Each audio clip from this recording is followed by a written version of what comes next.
શુદ્ધ દેશી ઘીની પોલ ખોલ. સ્વાસ્થ્ય માટે ગુણકારી છે શુદ્ધ દેશી ઘી. પણ દેશી ઘી પર કાળાબજારીનું ગ્રહણ. તમારા સ્વાસ્થ્ય પર છે ભેળસેળનું ગ્રહણ. સદીઓથી આરોગ્ય માટે અસલી શુદ્ધ ઘીના ઉપયોગનું મહત્વ છે, જેને લઈને અવનવી કંપનીઓ અસલી ઘી બનાવીને વેચી રહી છે. અમે બતાવવા જઈ રહ્યા છીએ આપને એવું દ્રશ્ય કે કઈ રીતે નકલીના સોદાગર ધમધમાવી રહ્યા છે અસલીના નામે નકલી ઘીની ફેક્ટરી. વનસ્પતિ તેલ, પામોલીન તેલ, હળદર, ચૂલ્હો, મોટો તાવડો, શુદ્ધ ઘીનું એસેન્સ.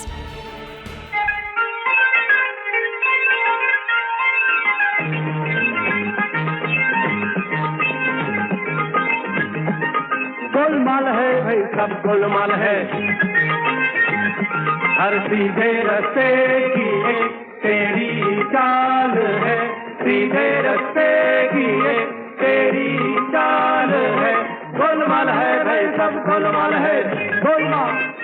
આપે જોયું કે જે નકલી ઘીને અસલી ઘી બનાવવા માટે ડાલડા ઘી, પામોલીન અને અન્ય તેલનું મિશ્રણ તૈયાર કરવામાં આવ્યું અને સાથોસાથ જે શુદ્ધ ઘીનું એસેન્સ જે બજારમાં મળી રહ્યું છે તે પણ નાખવામાં આવ્યું. આ શુદ્ધ ઘીના એસેન્સથી નકલી ઘીનો જથ્થો આખો અસલી ઘીમાં ફેરવાઈ ગયો. જોકે હવે ગાયનું ઘી અને ભેંસનું ઘી પણ બજારમાં વેચાઈ રહ્યું છે. ગાયના ઘી અને ભેંસના ઘીના કલરમાં શું તફાવત છે તે પણ પૂછીએ. આમ ગાય ઘી અને ભેંસનું ઘીમાં શું ફેરફાર હોય? ગાયનું ઘી થોડુંક સેજ પીળો હોય છે, ભેંસનું ઘી થોડું વ્હાઈટ હોય છે. કિંમતમાં શું ફેર હોય? ગાયની કિંમત વધારે છે ગાયના ઘીની, અને ભેંસની ઘીની કિંમત ઓછી છે. ગાયનું ઘી અને બનાવવું હોય તો શું કરવું પડે? એની અંદર સેજ કલર લાવવા માટે થોડી હળદર નાખવામાં આવે છે.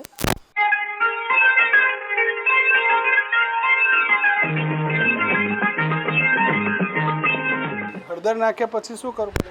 ભાઈ એને ઉકાળીને હવે ગાયનું ઘી તૈયાર થઈ ગયું. એટલે આને ઠંડુ કરવું પડે? ઠંડુ કરવું પડે, ઠંડુ કરીને ભરી દેવું. ગાયનું ઘી શુદ્ધ તૈયાર.